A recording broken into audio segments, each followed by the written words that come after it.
Well, disco did mark the end of the record label's ability to create pop culture for you. It did. Well, it just went look somewhere else. Look at, the popular music today, popular country, popular hip hop.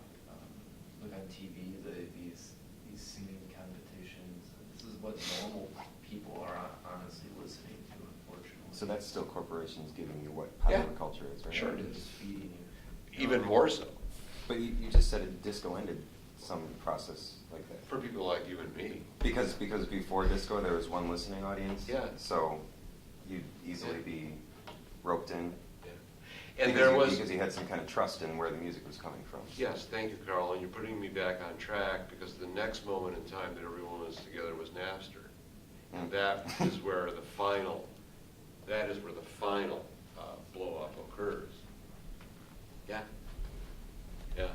And there's a point to be made here that I'll make the last day in class. So I'll make it now because I got hit by a bus before then.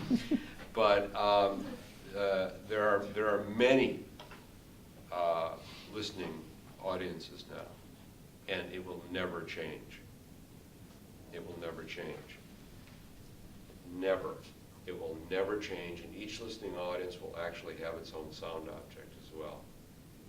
There will never be a shared sound object, and there will never be a shared sound. So the record industry will not be able to put it in one place and market it properly, which is great, because that'll be the end of them finally.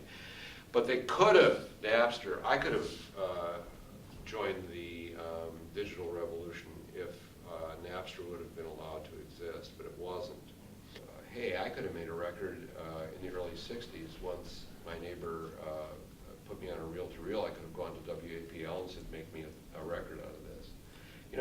Everyone was always able to record at home, but everyone had thought that the music industry was so far away that you wouldn't dare do that.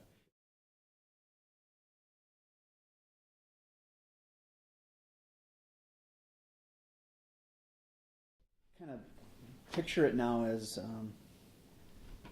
like a giant ocean of things, and that's why you can talk about songs from textile workers, because maybe I'll buy it. Because there is nothing to hold on to. There's nothing to hold on. It's like when you go to iTunes and you're trying to figure out what's gonna be on your iPod. It's endless. But people don't really do that in practice, though. I mean, you do know what you seek when you go to the internet for, in most cases. I don't think non-music school people do. Well, people have their tastes. I mean, they might have gotten their tastes, right, more or less but from something that's illustrative of that was a great recommendation you gave me, because I've been searching for updated list of genres, and Carl suggested, well, you got to go to Wikipedia, and I'm like, well, I can't go to Wikipedia. But you go to it, and it's exactly right. There are like 120 genres and subgenres, and it's accurate. That's the soup, and that's the truth. That's what I just... Shoegaze is a genre in Wikipedia. You're right. I mean, there will never be. And my contention has to do with the fact that there will never be a singular sound object again. And that's a complicated thing. I hope by now in this class it's very complicated.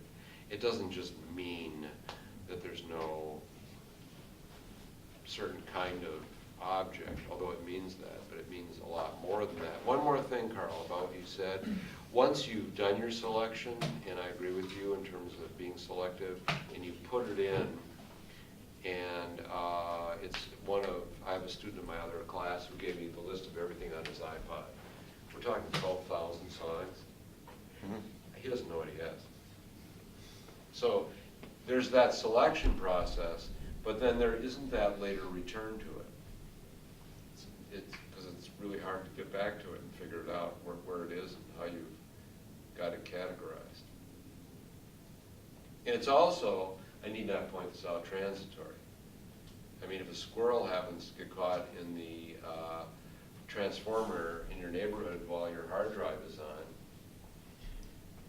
it's nuts. There goes your music.